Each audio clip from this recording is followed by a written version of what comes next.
Doutores, sejam muito bem-vindos ao 6º episódio do nosso podcast Saúde Legal. Eu sou Ana Carolina Gaspar, advogada especializada em Direito Médico, e hoje estou aqui com um convidado muito especial.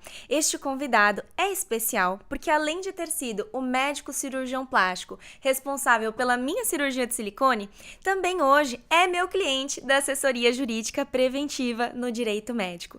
Com prazer, apresento a vocês o Dr. Fábio Salata. Doutor, muito obrigada por ter aceitado o convite de comparecer aqui no nosso episódio. Se apresenta um pouco para os nossos convidados, doutor. Obrigado você pelo convite, não teria como não aceitá-lo, né? Paciente especial aí, me chama para um evento desse e a gente está disponível para toda a força aí, para participar sempre que você precisar. Muito obrigada, doutor, me sinto honrada. Doutor, quero começar esse episódio conversando sobre um dos temas que andam mais em alta ultimamente entre os médicos, em especial cirurgiões plásticos, que é a temática do antes e depois. Principalmente depois que saiu a nova resolução de publicidade médica, dando ali as diretrizes de que podia postar antes e depois, muitos médicos abrilhantaram seus olhos e passaram a postar antes e depois disparadamente. E me chama muita atenção a postura que o doutor tem perante as redes sociais, que é justamente contrária à maioria, é de não postar antes e depois. Eu queria que você contasse para mim e para os nossos espectadores como foi essa tomada de decisão. Foi algo que partiu por conta do ponto de vista ético que você tem, jurídico, legal? O que te levou a não seguir nessa manada aí dos antes e depois? Eu acho que isso vem um pouco da formação, né? E muito da formação pessoal, porque sempre envolveu aí, não sou mais tão novo, né? Então, as redes sociais não existiam, a internet estava no começo. Ainda tinham colegas que na época eu me formei tinham os bookzinhos do antes e depois, book e foto de papel, não eram fotos digitais, a câmera digital estava começando. Eu nunca me animei a isso, apesar de fazer a documentação necessária para os pacientes. Eu sempre senti que isso era criar uma falsa expectativa, né? Eu acho que o nosso trabalho é um trabalho, antes de ser cirurgião plástico, é um trabalho médico, voltado para uma área diferente, mas que não pode ser confundida com salão de beleza, com maquiagem, com corte de cabelo, e que você tem um compromisso com o paciente antes do resultado, até com a integridade e a saúde dele. E na hora que você vai apresentar um antes e depois, por mais que você tente ajustar ali, você está vendendo uma falsa expectativa. Aquele corpo que você está mostrando é de outra pessoa, não é o daquela pessoa. Você teria que pegar alguém muito parecido, muito igual, nas mesmas condições de peso, altura, pele, para você poder dizer que vai ter algo parecido. Então, eu sempre acreditei que você gera uma falsa expectativa. Aí tive uma afirmação disso, uma reafirmação disso nos congressos, quando alguns colegas colocavam que a hora que você mostra um antes e depois você está se comprometendo com aquele resultado. Quando começou a simulação em computador, que você está se comprometendo com aquilo que você mostra no computador. E me corrija se eu estiver errado, essa liberação ela não foi como fizeram a livre demonstração de antes e depois. Ela tem ali um fundo de educação, de ensino e não de autopromoção. Só que o povo pegou a esteira e está fazendo isso. Uma hora eu acho que a corda vai arrebentar do lado dos mais fracos, né? E acho que você também baseia a sua relação com o paciente num patamar diferente, né? Exatamente. E essa questão de cada pessoa ser diferente, justamente por isso que você não mostra o antes e depois, se assemelha para mim como uma prateleira de produtos. Hoje, o cirurgião plástico, né, muitos deles estão fazendo da sua rede social uma verdadeira vitrine, como se fosse possível pegar a foto daquela influenciadora, daquela paciente do antes e depois e falar, doutor, eu quero essa daqui. E a gente sabe que o corpo, o resultado, ele não é um produto, né? Ele é uma série de acontecimentos, então, desde a preparação antes, né, pré-operatória, depois, né, com a cirurgia, depois o acompanhamento pós-operatório, as sessões ali de fisioterapia ou drenagem, todo esse acompanhamento que vai participar desse resultado final. Não dá para você escolher esse resultado numa prateleira, como se você estivesse num supermercado. E essa impressão, né, que os antes e depois postados deliberadamente, sem nenhuma regra, nenhum requisito, trazem. E de fato, você não está errado, doutor. O antes e depois ele foi liberado com a nova resolução de publicidade médica, mas não da forma como muitos andam fazendo, descaradamente, sem autorização do paciente, mostrando o rosto de paciente. Né, a gente vê muito isso. Um dos principais erros que eu vejo, né, na postagem de antes e depois é de identificar esse paciente, de não preservar a identidade dele, né? Então, um dos requisitos muito expressos ali, muito claros da resolução, é que pode postar antes e depois, com aquele caráter educativo. Então, você tem que ter, sim, um texto acompanhando sobre o que é aquele procedimento, quais são os benefícios, quais são as complicações mais recorrentes.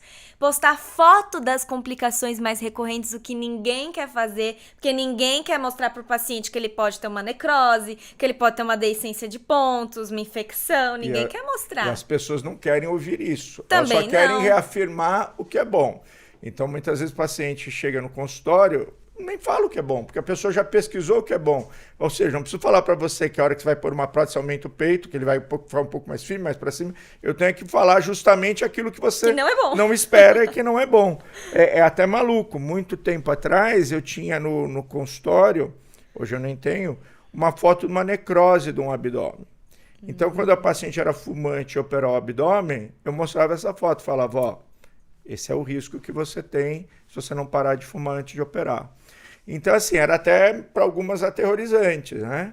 Mas eu acho que é o jeito que você trabalha com franqueza, que você constrói uma relação de médico-paciente, não uma relação de vendedor de beleza ou de sonho, né? Exatamente, é a transparência. E é muito legal você ter falado isso, porque tem médicos que também acreditam que tem que postar isso, essa educação só no Instagram, mas não educa também o paciente na hora de vender a cirurgia dentro da consulta.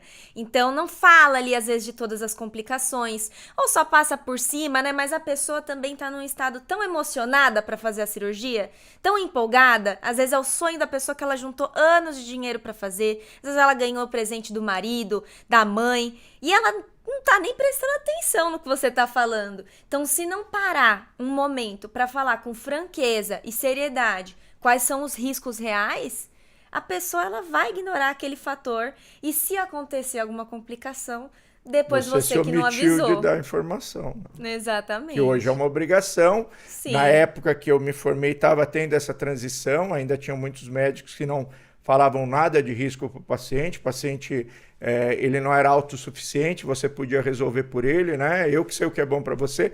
Eu acho que tem vezes que a gente, como profissional, a gente tem que agir assim, mas você tem que explicar para o paciente o porquê. Mas eu acho que muitas vezes a gente é que sabe definir o que aquele paciente merece ou não.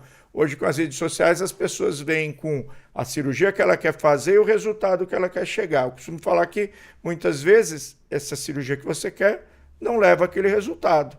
E, às vezes, mesmo que pudesse levar, seu corpo não permite aquele resultado. Então, eu falo, às vezes as pessoas acham que a gente faz mágica. Eu falo que a gente tem que se portar, às vezes, como um agente de viagem. A pessoa vira e fala, eu tenho medo de avião, quero conhecer o Japão. Pois é.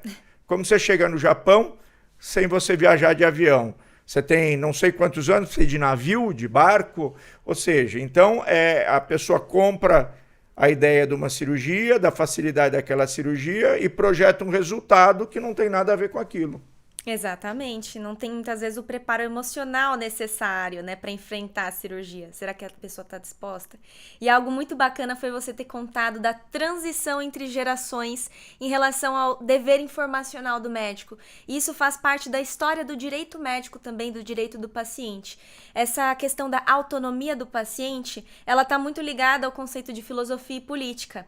Então, antes, o médico ele era visto como um deus na medicina, né, como o detentor do saber e ele era o responsável por designar o tratamento do paciente. Ele não precisava explicar o que era uma complicação. Ah, mas o que aconteceu? O que é essa necrose, doutor? Como que essa necrose foi acontecer? Ele não precisava explicar, porque ele era o detentor do saber e ele ia conduzir o tratamento para chegar na cura esperada. E aí, com o passar do tempo, né, existiu essa transição de geração para um paciente que agora tem direito de ser mais autônomo. E o que mais influencia, né, em processos contra médicos e também conflitos extrajudiciais com pacientes, gira sempre em torno do mesmo assunto. E, diferente do que muitos pensam, não é o erro médico o mais comum, e sim a autonomia do paciente. Essa questão de ele saber que ele tinha a chance ou não de se submeter àqueles riscos, de se submeter àquelas complicações possíveis. Então é muito legal perceber que você pegou bem esse período assim de transição e que hoje o paciente ele tá mais consciente, tanto pelas redes sociais, pela difusão das informações que a gente tem hoje graças ao acesso à internet, como também do ponto de vista legal, a ampliação da autonomia do paciente na esfera ética e judicial.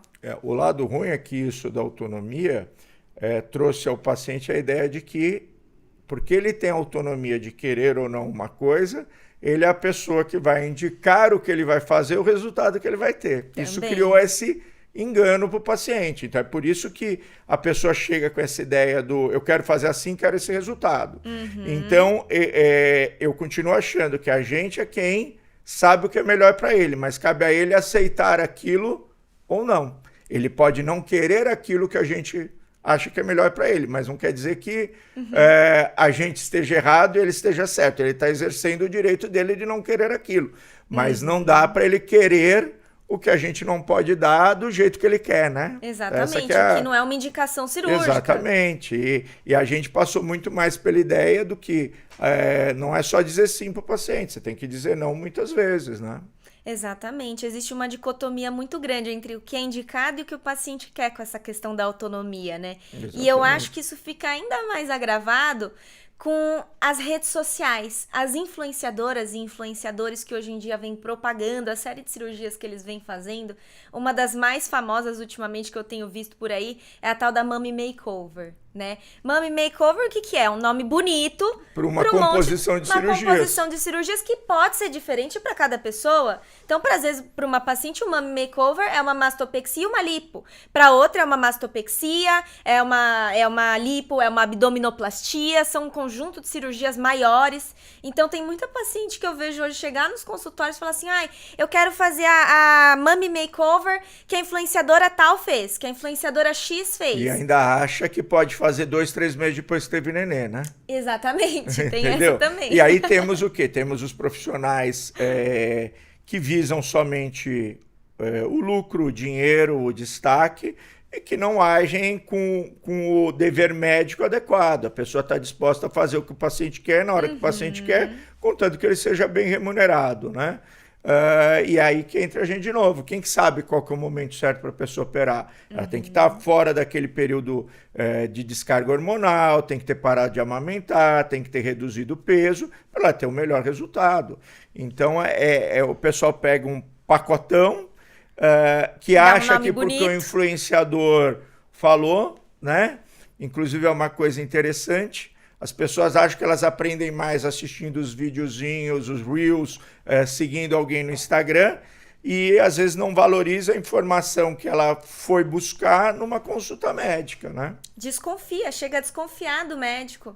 Acredito que hoje é muito mais comum do que antigamente o fato de a pessoa passar em mais de uma consulta. Não, isso é natural, acho que é saudável para a pessoa ter opções. Além de ter opção, ela ter confiança, perceber o que cada um indica para ela. O pior não é isso, o pior é essa coisa que a rede social passa, às vezes, de facilidade, de não risco. A pessoa tem a segurança de que ela assistiu os vídeos, porque seguiu várias pessoas, que ela sabe tudo e que a informação que você está ali para dar é uma a mais, né? Então ela quer discutir essa informação com você, né? Exato. Recente teve uma paciente que queixou, postou lá que eu tinha posto medo nela. Eu já tinha feito 2 vezes abdômen, ela veio com a ideia de que ela tinha que fazer o abdômen reverso, que alguém falou isso para ela. Eu falei, não, veja bem, você tem outros riscos. Você interromper o fluxo de sangue de cima para baixo, você vai interromper agora o outro sentido. Você vai cortar em cima, você não vai ter o fluxo de cima para baixo e você interrompeu de baixo para cima. Então, você aumenta seu risco de necrose. A pessoa regalou o olho e tal e ficou frustrada. Agora, ela comprou uma ideia, que eu não sei quem vendeu para ela, de que aquilo era a solução para a terceira plástica de abdômen dela, né? E que, na verdade, não era, né?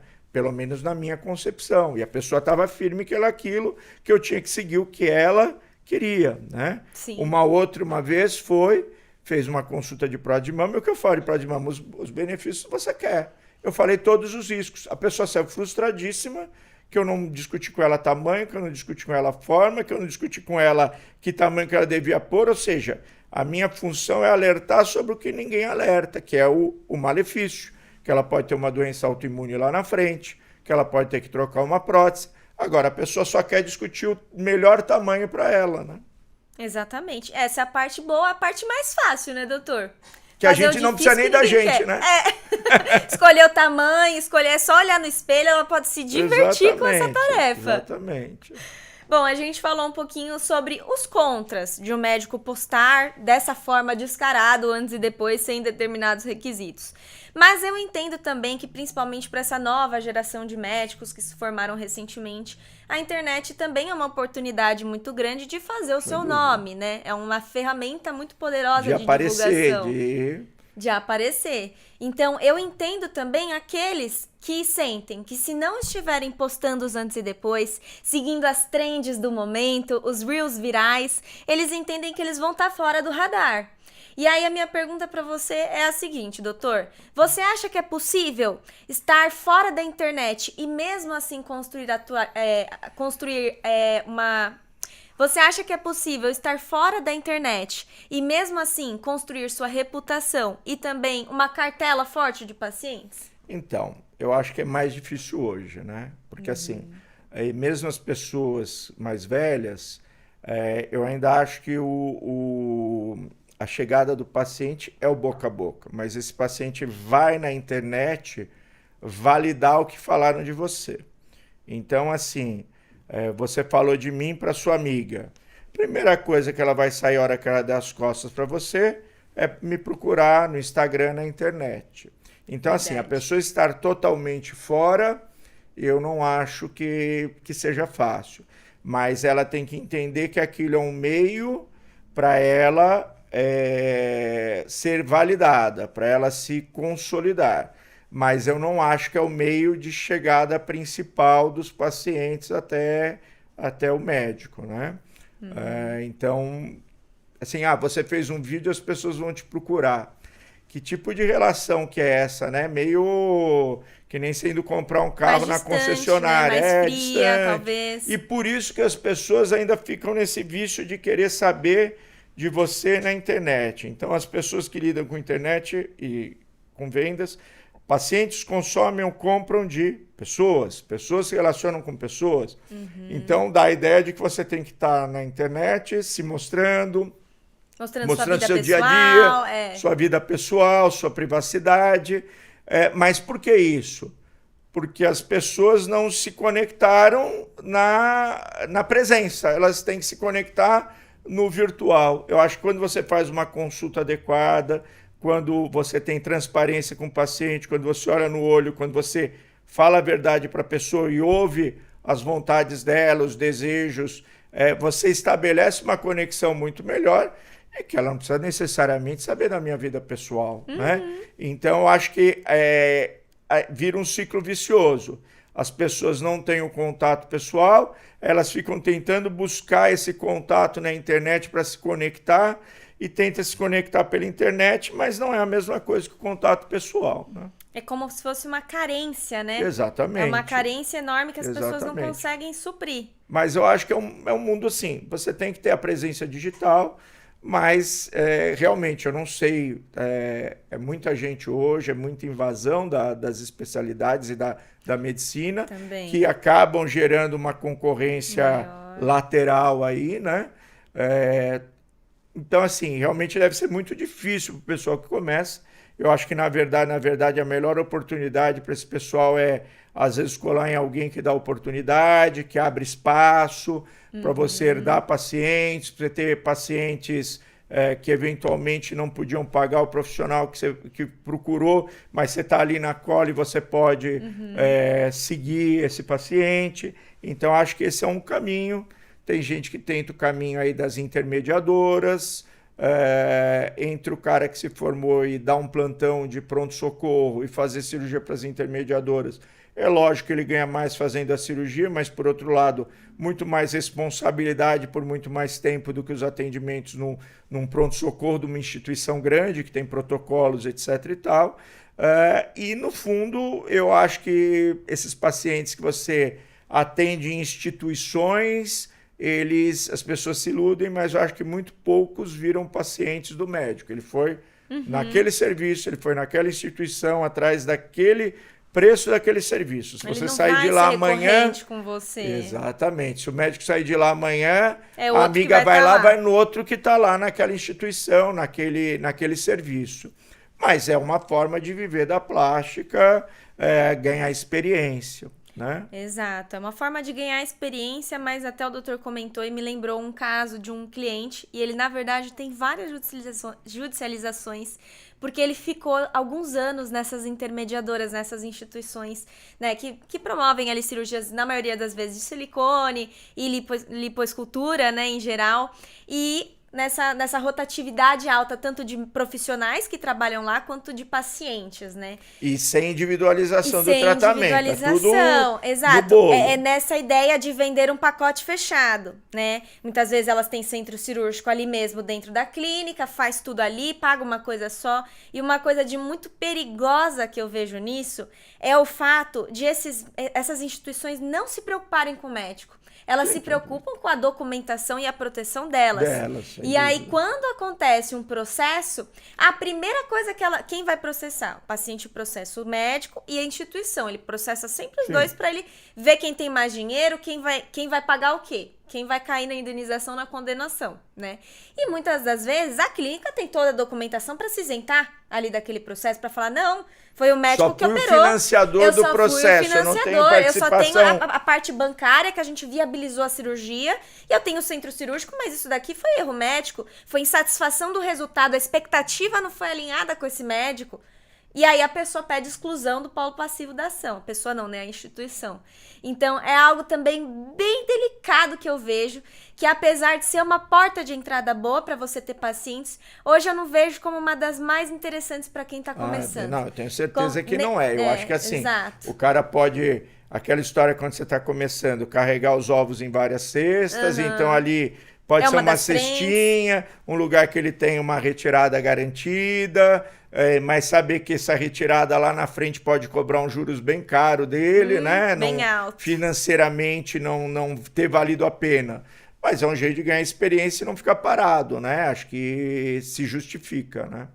Exatamente. E algo interessante, do outro ponto de vista, a outra ideia que o doutor deu, né, de prospecção de pacientes, é essa, que você encontra ali um cirurgião plástico mais experiente, em que você pode oferecer para os pacientes dele um downgrade de valor, né? Um valor mais acessível para aquele paciente que quer operar. Esse sim tem a chance de se tornar um paciente recorrente. E algo de muito positivo que eu vejo isso é o fortalecimento das relações humanas mesmo. Não só do médico com o paciente, que vai ter oportunidade de ter um paciente que volta sempre, que indica para as amigas, mas também de parcerias comerciais, né? Com aquele médico cirurgião plástico que é o mais experiente, que está dando essa oportunidade, com a clínica. E algo de positivo que eu vejo nisso, que me preocupa também bastante com essas experiências na assessoria jurídica que eu tenho, né?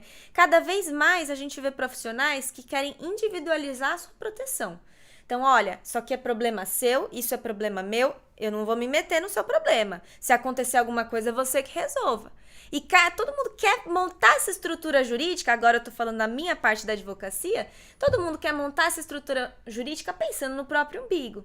E eu acredito que quando você tem uma clínica com os profissionais integrados no mesmo objetivo, todo mundo andando no mesmo caminho, né, conversando a mesma língua, fica muito mais fácil trazer uma estrutura ainda mais forte, porque todo mundo está trabalhando com o mesmo objetivo, com o mesmo pensamento, com a mesma missão, com a mesma ética, do que quando está cada um no seu quadrado, e aí quando a bomba estoura, ninguém consegue se defender direito, porque é um jogando a culpa no outro. Exatamente. E aí aquela relação fica ainda mais fragilizada. Então é bem interessante essa opção. E do ponto de vista, doutor, dos antes e depois, desse posicionamento que você tem, de a rede social ela ser um complemento, mas não a frente principal de divulgação, você já chegou a receber alguma crítica de algum colega de profissão? Ou alguma pressão para postar antes e depois, até do próprio paciente? Dos pacientes a gente sofre mais, né? Sempre perguntam. É muito comum um paciente que às vezes faz algum contato, mas eu queria ver foto. E as pessoas, a coisa é tão banalizada que a pessoa quer que a secretária mande foto para ela. Uhum. Entendeu? Eu falo, gente, não dá, isso é foto de uma pessoa como você. Você ia gostar da sua foto circulando por aí, sendo passada para as outras pessoas? Assim, nunca vejo o que a pessoa ali fala, né?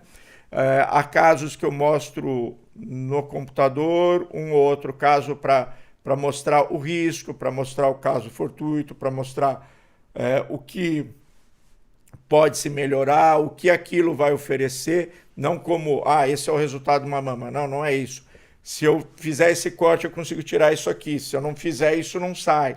Né? Então, algumas cirurgias que as pacientes têm menos familiaridade, a gente acaba mostrando, mas é sempre com aquele cuidado de mostrar o paciente, sem mostrar o rosto, sem mostrar o nome, só para a paciente.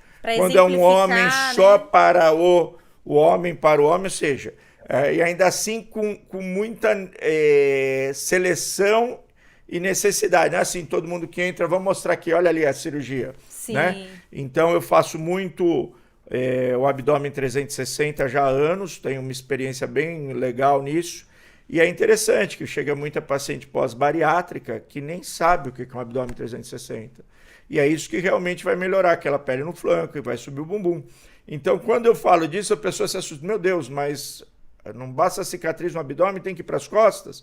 Então, aí, eventualmente, é uma situação em que eu mostro uma foto de como é essa cicatriz, até onde ela vai, o que ela melhorou. Né? Porque, como é uma coisa que não é postada, fica muito difícil o paciente entender. Já nas cirurgias do dia a dia, uma coisa que eu sempre brinco, os bons resultados são comuns a todo mundo.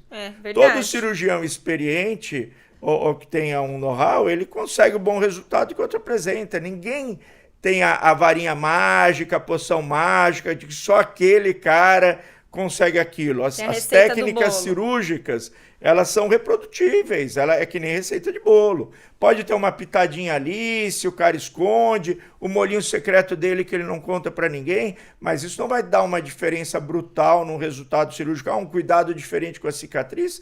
Não, isso é tudo científico, não existe receita secreta, o cara não tem como fazer uma técnica secreta. Se ele está fazendo algo que ninguém tem conhecimento ou secreto, ele está fazendo o paciente de cobaia.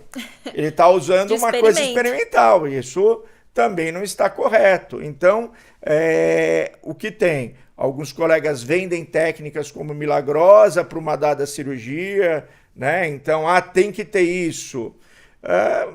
E você tem que fazer essa triagem, você tem que mostrar para o paciente que não é bem assim, que isso é simplesmente um marketing, né? Aquela coisa, as técnicas dão volta, né? Dão volta, mama só periareolar, isso existe desde a década de 70, aí vem que não vale a pena, aí outro inventa uma coisinha, volta a fazer, e assim fica o ciclo, vai e volta, que nem moda de roupa. Sim. Gola grande, gola pequena, calça boca de sino, calça boca estreita. Agora elas voltam. O cara tenta se sobressair por uma técnica específica, e na verdade o cirurgião, ele segue uma técnica mestre, ele faz as variantes de acordo com a necessidade de cada caso, né?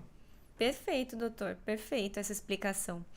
E agora, do ponto de vista jurídico, vamos trocar um pouco de assunto. No primeiro bloco, a gente conversou então sobre os antes e depois, sobre essa abordagem de tratar sobre as expectativas com o paciente, sobre prospecção de pacientes no começo da carreira, ao longo da carreira. E agora eu quero conversar um pouco com o doutor sobre essa estruturação preventiva na parte jurídica para com o paciente. Quando a gente iniciou na assessoria, doutor, quais foram os pontos mais críticos que você observou, que a gente trabalhou e que te chamou mais atenção? O que a gente sempre vê desde que você se forma, os modelinhos prontos de termo de consentimento, que na verdade a gente sempre ouve que eles são anulados facilmente, aquele pré-pronto que a pessoa só preenche as lacunas. Então, você acaba fazendo isso para ter, mas sabendo que você não está totalmente respaldado. Quem tem um volume razoável não consegue sentar para ele individualizar um termo de consentimento. Quando você delega isso para as pessoas, às vezes ao seu redor, por mais que você as treine, elas não incorporam a importância disso, porque o dia que for pesar é só no seu bolso, não é no deles, nem no delas. Né? Então, eu tive o terminho pronto, que a paciente só preenchia, depois tive um online que eu punha uns templates para serem preenchidos, mas sempre tinha algum casinho de vira e mexe, estava tudo pronto, eu ia ver, tinha algo que não estava adequado. Então, você fazia um negócio para constar, para mostrar que você fez, para estar alinhado, mas sempre na insegurança. E quando você tem uma coisa personalizada, você consegue modificar isso, ver a necessidade da mudança, se atenta a mais detalhes do que a gente que não é do ramo é capaz de se atentar. Então você consegue liberar as funcionárias do consultório para outras atividades, que elas ficavam um tempo em cima de aplicar isso para o paciente. Então acho que tem muito a ganhar, sem dúvida nenhuma. Sim, exatamente, doutor. Um dos pontos que mais me chama a atenção, que a gente vê bastante, é essa questão de terceirizar o termo de consentimento, o contrato e todos os documentos que podem aparecer ali na prática médica. Tanto porque a pessoa muitas vezes não está preparada para aquilo juridicamente. Você, como médico, vai treinar aquela pessoa e muitas vezes vai passar uma outra coisa batida porque você não tem tempo, né? Porque você tem que operar, você tem que consultar, você tem que dar alta, você tem que dar atenção no pós-operatório, eu me atender pergunto telefone. como tem gente que ainda fica postando tanta coisa, né? Não é impressionante? Até me admira. Também penso assim. Mal dá tempo de fazer o nosso trabalho, quem dirá ficar ativo nas redes sociais, Exatamente. Não é mesmo? E aí é o que eu falo, às vezes eu vejo pessoa que posta tanta coisa direto, aí você vê assim, será que tá hora trabalhando? Que o cara trabalha, né? Ou seja, né? Também penso aí você vê, tem milhares e milhares de seguidores, é até uma coisa assim, que pro ego da gente deve ser interessante, né? Para quem gosta de aparecer, pô, tem um seguidor lá não sei onde, tem não sei... Mas, no fundo, o que é meu trabalho? Eu tenho que gostar daquilo que eu faço, acho que a medicina tem esse lado, eu não abandonei ser médico, ainda diagnostico doenças dos pacientes quando chegam, oriento alguma coisa, oriento procurar um profissional adequado para alguma coisa que eu acho que não está sendo seguida. Tem colega que virou só vendedor de cirurgia plástica, né? Então, acho que tem esse quesito. Então, aí talvez essa pessoa não tenha esse interesse realmente ali pelo paciente, em ter o problema devidamente resolvido e sanado. Então, eu acho que isso te puxa a exercer também a medicina e ter um segmento mais ativo. E para que você precisa tanto seguidor? Né? De onde que ele vai vir? O que ele vai te trazer? É o que eu falo. Você posta uma coisa, se não sei quantas pessoas vêm e perguntam, você tem que responder, você tem que interagir. Se você tem muita gente ali só interagindo, perguntando, isso está te consumindo tempo que você poderia estar produzindo para se sustentar e que muitas vezes vai ser infrutífero não te trazer rendimento, a menos que a pessoa monetize essas postagens dela. Né? Exatamente. E eu vejo bastante esse ato da blogueiragem como uma satisfação pessoal do ego. E como o doutor falou, às vezes não chega a lugar nenhum. A pessoa começa a crescer seguidores, mas ela não consegue aumentar pacientes. Quando ela consegue, às vezes, chamar a atenção de outros médicos, começar a ter um público de seguidores do mesmo nicho, ela ainda consegue criar um produto como vender algum tipo de curso, né? Pela técnica, ou então vender curso sobre como ele faz o marketing médico dele, que tem bastante isso também. Mas chega um ponto que, mais do que daquilo, ele vai ser um blogueiro, ele vai ser um influenciador. E aí a pergunta que fica é isso que você gosta? Se for isso que a pessoa gosta, tudo bem. Agora, puxa, minha missão é ser médico, eu gosto de ser médico, eu gosto de tratar o paciente com essa abordagem 360, olhando para ele como um todo, diagnosticando, sendo médico mesmo, antes de ser cirurgião plástico, como você falou, ou antes de ser de qualquer outra especialidade. Tem quem queira seguir essa missão. Exatamente. Tem quem queira seguir essa missão. E eu acho que é uma coisa assim, a pessoa começa a se perder, né, nessa coisa Nos números, né? dos números. Ah, tem que chamar mais seguidor, tá? Mas o que isso te reverte? Você monetizou seu canal? Entendeu? O cara que opera muito, que tem uma técnica dele, ele lá tem muito tempo para ficar dando curso, ou seja, o cara tem. Eu me pergunto, ou eu sou muito mole, né? Eu já durmo pouco, mas ou eu sou muito mole, mas eu não vejo, né? Eu não vejo sentido. Eu acho que assim, a pessoa pode ter a veia de professor, né? O dom de ser professor, de ensinar, então ele vai seguir um pouco isso, mas na rede eu não sei se é isso, né? Exatamente. E para o paciente, né? Esse é um recado que fica para os pacientes que estão assistindo a gente. É buscar isso, profissionais competentes, capacitados, e não profissionais que se mostram competentes e capacitados, porque existe uma grande diferença. E é o que o doutor falou, é questão de objetivo que a pessoa tem. Então é que nem coach, né? Eu fico zoando bastante às vezes coach, que a pessoa vende um produto, mas ela não sabe fazer aquela solução que ela tá vendendo. Exatamente. Ela só é boa em vender. Exatamente. Assim, a minha hora é 10 mil porque eu sou coaching disso. Tá, você vai querer ensinar o cara a fazer um negócio. Se você é tão boa, por que você não fez para ganhar tudo aquilo? Você tá ensinando. Ah, a minha missão é ensinar. Tá, então você é professor, né? Não sei. É complicado isso. Eu acho que às vezes, eu acho que essa coisa, por exemplo, coaching, eu acho que o que ele serve é meio como um terapeuta, né? Ele te faz pensar sobre os caminhos, te questionar. Então, na verdade, tem essa função, mas não é ele que vai a fazer você crescer, é você que vai, de alguma forma, achar outros caminhos ou se questionar onde você pode errar, né? Então, não desvalorizando o trabalho de um e de outro, mas realmente é muito isso, né? Na faculdade, quando a gente fazia residência, tinha uma brincadeira do pessoal, né? Porque a residência em cirurgia, ou a residência em si, é aprendizado em treinamento, ou seja, você vai trabalhando e aprendendo. E aí o pessoal brincava disso. Quem sabe faz, quem não sabe ensina, né?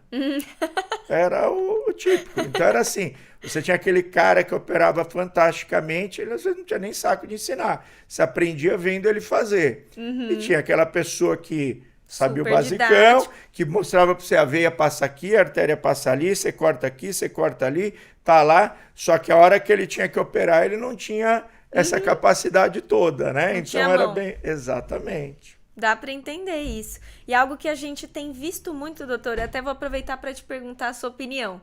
É o crescimento gigante, exponencial, de cursos pequenos, né? De médicos individuais, independentes, dando cursos sobre as mais variadas técnicas. Então, antes, quando você tinha pós-graduações, cursos em instituições oficiais, você tinha muita presença nos congressos. Hoje tem menos médico indo em congresso, participando de cursos oficiais, e muito médico participando dos famosos workshops, imersões, cursos pequenos e muitas vezes providenciados ali por médicos independentes, né? O que o doutor acha desse crescimento dos cursos pequenos? Eu acho que tem os dois lados. Eu acho que as sociedades, muitas vezes, não só na plástica, elas tentam monopolizar o mando dos cursos. Então, nariz é só fulano, orelha é ciclano, e não muda aquela panelinha, não tem uma reciclagem, não tem um rodízio de pessoas de verdade, tem uma dancinha de cadeira. Eu acho que muitas vezes as pessoas que teriam mais gabarito, às vezes, para isso dentro das universidades, elas se fecham ao mundo de fora, estão muito focadas em ciência, em academicismo, e às vezes se fecham a isso. Às vezes, eu acho que uma minoria, mas muitas vezes alguns profissionais independentes têm ideias fantásticas, põem em prática, não tiveram espaço na universidade, até porque muitas vezes a universidade cria dificuldades, quer uma exclusividade, quer um tempo dado para o cara poder produzir algo. Ou seja, não basta você ter a ideia, trabalhar em cima dela e ter o auxílio para... Então, querem que você trabalhe de graça, que você dê assistência para você poder usar o nome deles, né? Então, o cara vai no caminho para ele não ter que ficar pagando pedágio para ninguém da independência. Eu acho que, de verdade, tem cursos que o cara até tem muito a oferecer. Não acho que a maioria dos cursos, eu acho que talvez seja uma minoria. Até porque eu sempre brinquei com uma coisa, né? Experiência não é só o quanto você faz, é a sua capacidade de aprender e melhorar com cada um que você faz. É como no seu ramo, você pega um advogado de 60 anos de idade que a petição que ele faz é igualzinha a que ele fazia quando ele se formou. Ou seja, é um cara que tem janela, mas experiência nenhuma, ele não se aprimorou, ele ainda faz a petição igualzinho, ele não aprendeu com a vida dele. Então, acho que quando a pessoa tem uma capacidade de aprendizado com aquilo que ela faz, de desenvolver alguma coisa, às vezes ela tem muito a oferecer, né? Eu sou uma pessoa que eu sempre vou crítico a tudo que estão passando, né? Então, vejo as coisas que eu acho interessante, anoto, penso se vale a pena testar. Tem aquelas que eu já vejo isso não vai dar certo, né? Porque é justamente isso, é a experiência. Então, no meio a gente fala que você nunca deve ser o primeiro a fazer uma técnica ou usar alguma coisa e nem o último, né? Se você é o primeiro, você está se aventurando, se é o último, você está desatualizado, né? Mas, ao mesmo tempo, também brincam, né? Depois dos congressos é quando tem mais complicações, porque o colega vê uma técnica, uma coisinha no congresso, na mão de um falou que era fantástico, ele vai testar e se estrumbica, né? Então a experiência traz isso, você consegue absorver uma outra coisinha, filtrar, né? O que é bom, o que é não bom, o que acrescenta no seu serviço, o que acrescenta não. no seu resultado, o que não vai fazer diferença e só é moda, né? Exatamente, eu entendo, doutor. Bom, e para caminhar para o final do nosso 6º episódio, doutor, vou finalizar com as 2 últimas perguntas. A primeira das últimas, doutor. Você acredita que a assessoria jurídica, ela ajuda os médicos cirurgiões plásticos e que todos os médicos deveriam contar com assessoria jurídica? Qual que é a tua impressão? Eu tenho a nítida impressão que sim, né? Não, a gente tem uma deficiência muito grande na saída da faculdade. Antigamente, mais ainda, que a gente não tinha nada. A gente tinha medicina legal, ética muito pouco, mas administração, gestão e até essa gestão jurídica que cresceu, porque qual que é o problema? A gente é um país de terceiro mundo, que inchou um judiciário copiando o sistema americano da obrigação do profissional, mas sem as pessoas terem a mesma remuneração que tem lá, né? Então, eu acho que o caminho para você ter menos demanda é você se proteger preventivamente com uma assessoria, porque ninguém consegue fazer tudo. E acho que muitas vezes é importante ter o seguro também, né? Porque é o jeito de você se preservar, né? É caro às vezes? Pode até ser caro, mas é uma alternativa interessante, mas que eu sempre olho com um pé atrás, né? Muitas vezes um juiz avaliar, ele faz o seguro porque ele tinha intenção de errar, ou ele não está nem aí porque ele tem o seguro. Outra, muitas vezes o seguro te prende ao uso do advogado deles, que muitas vezes para ele mais interessa o melhor acordo financeiro do que mostrar a sua real inocência ou sua retidão de atitude, de conduta, né?